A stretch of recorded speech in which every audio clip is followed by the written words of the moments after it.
ఖచ్చితంగా ఈ హత్యకి సంబంధించి మేము కూడా ఖండిస్తున్నాం.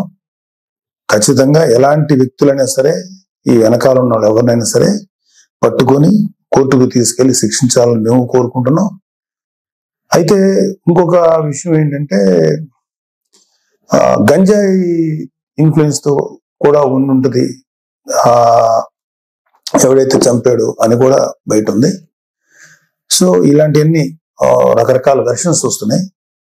సో మీరు అర్జెంటుగా వినుకొండొచ్చి ఆ చనిపోయిన కుర్రవాడికి ఒక పార్టీ నాయకుడుగా మీ సానుభూతి తెలపడం అనేది మాకు ఎటువంటి అబ్జెక్షన్ లేదు, మంచిది కూడా తెలుపుతాం.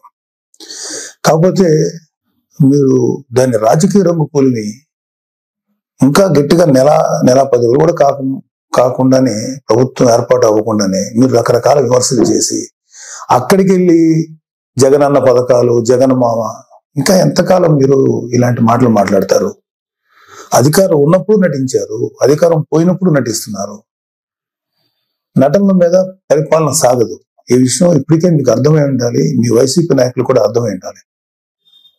ఎంతకాలం ఇంకా నటిస్తారు మీరు? ఓపెన్ గా ఉండండి. 2019లో మీకు అద్భుతమైనటువంటి తీర్పు ఇచ్చారు ప్రజలు మీకోసం. దాన్ని మీరు అత్యంత దారుణంగా, దుర్మార్గంగా ఉపయోగించుకొని ప్రజల నెత్తి మీద కాలు పెట్టి తొక్కారు. ప్రజల్ని హింసించి వదిలేరు మీరు.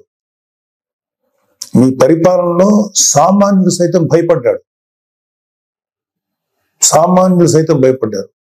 ప్రజల కోసం నిలబడిన కొంతమంది నాయకులు, కొంతమంది కార్యకర్తలు తప్ప ప్రతి ఒక్కరు భయపడ్డారు. ప్రతి వాళ్ళు భయపడ్డారు. మీరు ఇప్పుడు వచ్చేసేసి ఏదో అన్యాయం జరిగిపోయింది, డెఫినెట్ గా ఇది తప్పే, దీన్ని నేను ఖండిస్తున్నాం. కానీ దీనికి రాజకీయ రంగు పూలు ఈ శవ రాజకీయాలు చేయకండి. కూటమి ప్రభుత్వం పరిపాలనా పరంగా ఏదన్నా ఉంటే విమర్శించండి. ఇంకా నెల కూడా కాకపోయినా సరే అది చేయలేదు, ఇది చేయలేదు అన్నారు. ఓకే, అది ఎలా చేయాలో మాకు తెలుసు. కూటమి ప్రభుత్వానికి చేసి చూపిస్తాం. మీకన్నా అద్భుతమైన పరిపాలన ప్రజలకు వస్తుంది. మీరు అద్భుతమైన పరిపాలన మీరు చెప్పుకున్నారు. అంతకన్నా దుర్మార్గ పరిపాలన భారతదేశ రాజకీయ